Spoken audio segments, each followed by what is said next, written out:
Nous allons parler de caractères fictifs, féminins, qui devraient nous inspirer à la fois pour l'autisme et les troubles de l'attention et de l'hyperactivité, qui ne sont pas forcément d'ailleurs nécessairement des troubles, mais simplement quelque chose qui fait que nous sommes différents. En suédois comme en anglais, on parle de tomboy, c'est-à-dire de garçons manqués, c'est-à-dire ces filles qui sont pas tout à fait comme des hommes, mais qui sont différentes des autres femmes. Et puis on a un reality show, une télé-vérité où on parle de l'adette, c'est-à-dire des ladies qui sont très mal, des filles donc qui sont très mal élevées et qui se comportent vraiment comme des vilains garçons et que l'on met en pension pour les rééduquer. Mais on ne parle jamais du fait que les problèmes de ces jeunes filles peuvent être des problèmes d'attention et d'hyperactivité qui, pour moi, en tant que pédopsychiatre, me semblent être tout à fait à la base des choses. Donc, la préoccupation que nous avons des femmes dans les syndromes essence, c'est qu'on ne les reconnaît pas. Nous avons ici les médicaments administrés pour les cas de ADHD en Norvège et comme on voit, il y a une augmentation importante à la fois pour les garçons et les filles, ou les hommes et les femmes, rien que sur 5 ans, entre 2004 et 2009. Mais ce qui est assez remarquable, c'est que les femmes ont vraiment gagné, si l'on peut dire ici, à la course parce que à l'âge de 40 ans, il y a autant d'hommes que de femmes qui reçoivent des médicaments. Donc, ces problèmes sont peut-être, cette situation est peut-être due au fait que le problème est reconnu plus tardivement chez la femme. À Göteborg, il y a eu une très grosse étude effectuée sur des filles avec différents types de problèmes. Et ce qui est tout à fait remarquable à propos de cette étude, c'est que lorsque elle a été publiée, l'auteur en fait avait elle-même vu chacune des jeunes filles et avait évalué les problèmes de chacune, hyperactivité, abandon de l'école, etc. Et même si ces jeunes filles avaient eu des problèmes pendant longtemps, y compris avant d'être allées à l'école, leur diagnostic d'autisme ou d'ADHD, de déficit d'attention et d'hyperactivité, n'avait été fait qu'après l'adolescence ou en fin d'adolescence, d'où les problèmes. Et elles n'auraient peut-être même pas été vraiment dépistée si elle n'avait pas été inclue. Alors quand je lui demandais, j'ai demandé à ce collègue si on pouvait reconnaître le syndrome de essence, c'est-à-dire qui inclut à la fois aussi l'autisme et les troubles de l'attention et de l'hyperactivité, elle m'a répondu la chose suivante. Eh bien, il n'y a pas de limite, il n'y a pas de cloison. Il faut considérer tous les problèmes comme étant sous-jacents les uns aux autres. Et quand on voit des jeunes filles ou des jeunes femmes qui ont des problèmes affectifs, des problèmes de comportement, elles ont souvent aussi des problèmes de développement. Dans notre propre étude effectuée à Bergen, nous avons vu que les parents, les enseignants avaient du mal à comprendre les jeunes filles avec ces troubles de l'attention et de l'hyperactivité en comparaison des garçons, alors que chez les parents, il y avait une différence. Peut-être que les parents comprennent mieux les problèmes d'hyperactivité et d'attention chez les filles, alors que les enseignants ne les voient pas. Et c'est un problème, parce qu'en Norvège, on nous envoie souvent les enfants parce que c'est un enseignant qui a vu le problème. Donc, en quelque sorte, les filles perdent ainsi une chance d'être envoyées chez un spécialiste parce que ce ne sont pas les enseignants qui nous les envoient, sauf si ce sont les parents qui ont compris et qui nous les envoient. Dans cette autre étude à Bergen, nous avons vu qu'il y a quasiment autant d'hommes que de femmes en fait, dans notre étude, mais on a vu des différences subjectives entre ces deux groupes. On a observé que ces femmes étaient d'abord beaucoup plus bavardes et qu'elles montraient plus de détresse dans les auto-évaluations. Et pourtant, moins de filles que de garçons avaient été évalués déjà et diagnostiqués dans l'enfance.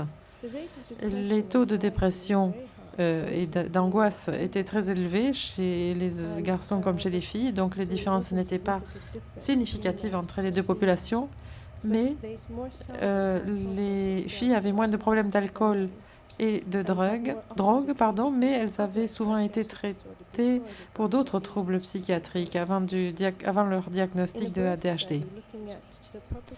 En fait, chez les enfants ADHD, les mamans semblent être plus souvent des mères célibataires que chez les groupes témoins.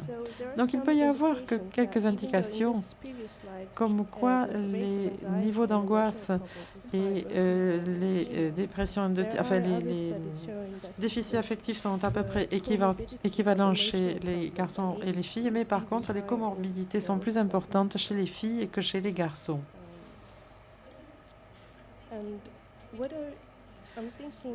Si l'on ne reconnaît pas le syndrome Essence chez ces filles, que se passera-t-il donc quand elles vont grandir et si elles restent sans être diagnostiquées?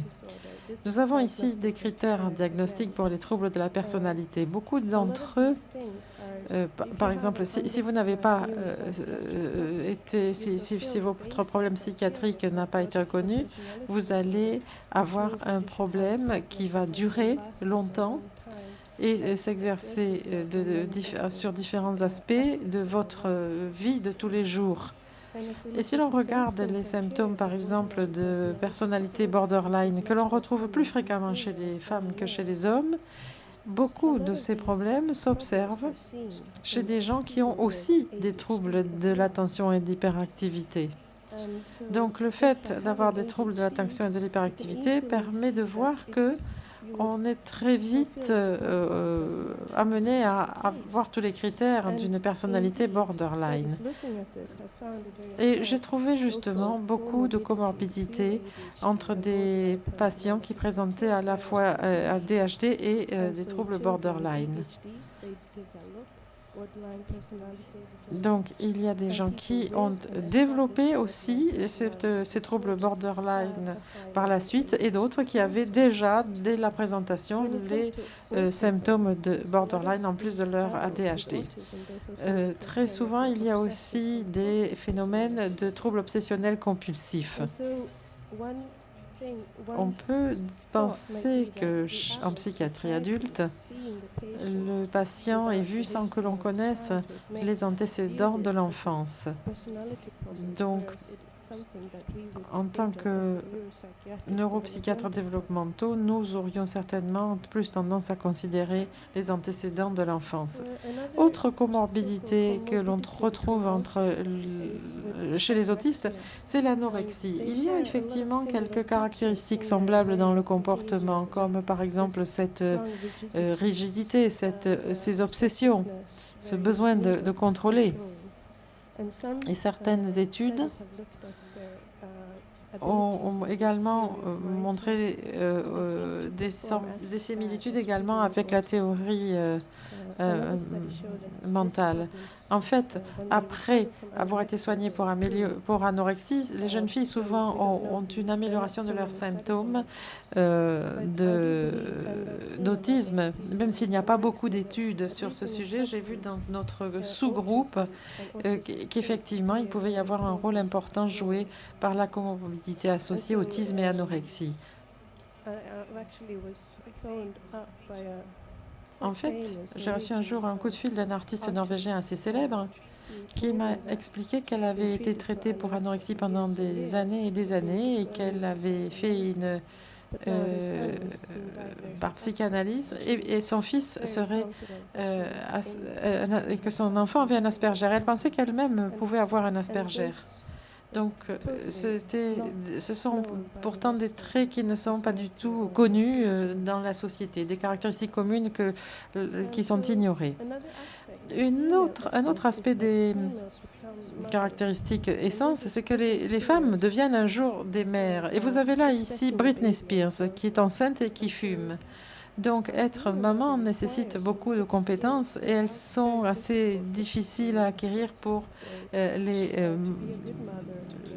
personnalités essence. Pour être une bonne mère, il faut pouvoir savoir gérer ses frustrations et planifier beaucoup de choses. Et c'est difficile pour les ADHD et les autistes, en tout cas en théorie, je dirais, parce que et curieusement, il n'y a pas vraiment d'études, pour autant que je sache, qui ait considéré ce que signifie être mère en ayant un ADHD. Qu'est-ce que c'est pour vous d'avoir un enfant quand vous avez un trouble de l'attention et une hyperactivité?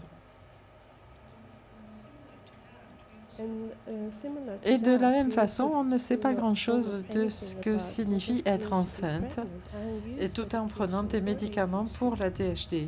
Et c'est assez étonnant parce que, comme je l'ai déjà dit, à peu près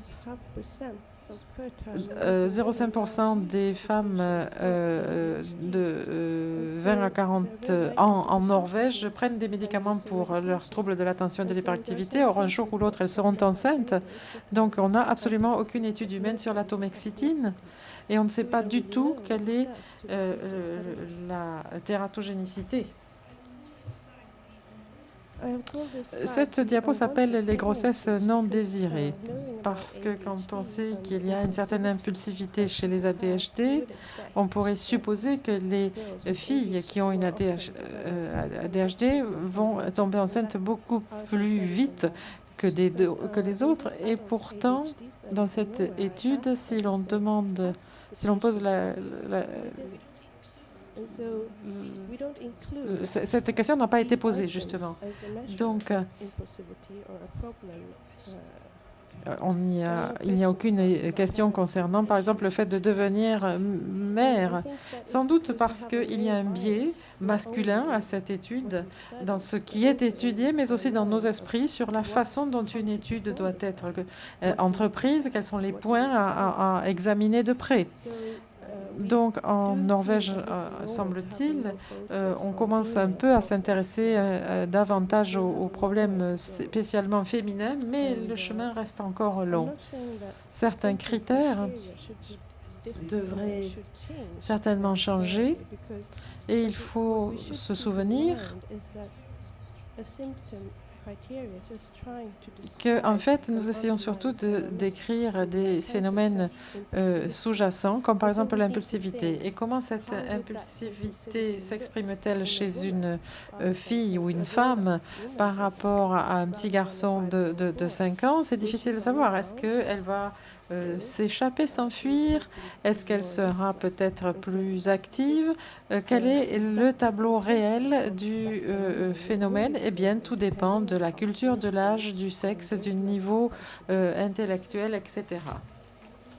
Dans ma propre expérience, les filles bavardent, ricanent, s'amusent, fantasment. Et, par exemple, ces jeunes filles très méticuleuses, très perfectionnistes sont très lentes aussi parce qu'elles veulent que tout soit parfait dans leur apparence. Mais en fait, on n'a pas d'informations. C'est moi qui fais des hypothèses. En fait, je réfléchis à haute voix en fait sur ce à quoi ressemble le tableau de ces jeunes filles.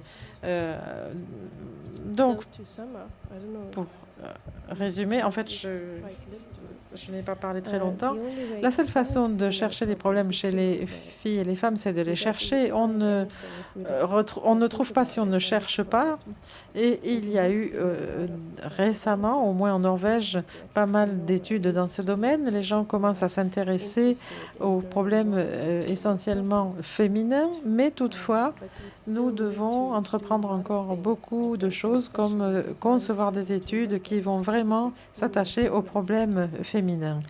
Il faut toujours réfléchir à 2 fois, surtout avec les femmes, parce que très souvent, leurs symptômes sont moins visibles, moins évidents, et je dirais qu'elles prennent sur elles-mêmes. Donc, dans les troubles de l'attention et de l'hyperactivité, les critères du DSM-4 disent qu'il faut avoir vraiment un handicap objectivement fonctionnel, alors que pour les autres troubles, il suffit de souffrir soi-même, alors que pour l'ADHD, il faut vraiment avoir un handicap fonctionnel. Or, beaucoup de femmes que je connais compensent énormément leurs problèmes de concentration, mais ceci au détriment de leur propre confort, de leur bien-être. Donc, elles souffrent d'épuisement, par exemple, de migraines, de fatigue, et ainsi de suite. Mais personne n'imagine à ce moment-là qu'elles ont un trouble de l'attention et de l'hyperactivité. Donc, si vous rencontrez une jeune adulte avec des problèmes affectifs, des phobies sociales, par exemple, vous pouvez imaginer qu'il y a peut-être quelque chose derrière, parce que, comme on l'a dit, la dépression, c'est quelque chose de très fréquent. Les phobies sociales aussi sont fréquentes chez les gens qui ont un très léger niveau d'autisme. Et je pense que les troubles de la personnalité doivent toujours être envisagés comme une explication possible au tableau d'un cas avec le syndrome Essence et peut-être aussi avec des phénomènes de dépendance, mais c'est moins vrai chez les filles. Et avec les phobies sociales, je voudrais vous dire que j'ai par exemple à l'heure actuelle une jeune fille de 12 ans dans mes patients qui a non seulement une phobie sociale, mais un comportement très rigide. Elle est très méticuleuse, très lente. Et dans son traitement, il est important de reconnaître ses caractéristiques autistes sous-jacentes. Mais pourtant, je ne la classerai pas comme autiste, même si elle peut être très autiste. Mais il faut se souvenir qu'elle a quand même, en quelque sorte, ce type cognitif qui sera mieux traité, que l'on pourra mieux traiter si on oublie son autisme. Par contre, ce qui l'handicape, c'est sa phobie sociale. Et je crois que c'est le problème avec les filles. C'est que très souvent, elles se situent un peu dans des zones un peu borderline. Et donc, c'est difficile de savoir si l'on va vraiment diagnostiquer une pathologie ou pas. Et surtout, comment on va la traiter. J'ai eu ce genre de cas très souvent. Et j'explique simplement aux parents qu'il y a des tendances de façon à ce qu'ils sachent ce que ça peut être et qu'ils s'en souviennent pour l'avenir. En anglais, on parle d'autisme actif ou de OD, A-U-D, mais c'est un jeu de mots parce que OD, ça veut dire aussi bizarre. Eh bien, chez moi, effectivement, j'estime que ces femmes sont des femmes bizarres, sans pour être pour autant des femmes autistes.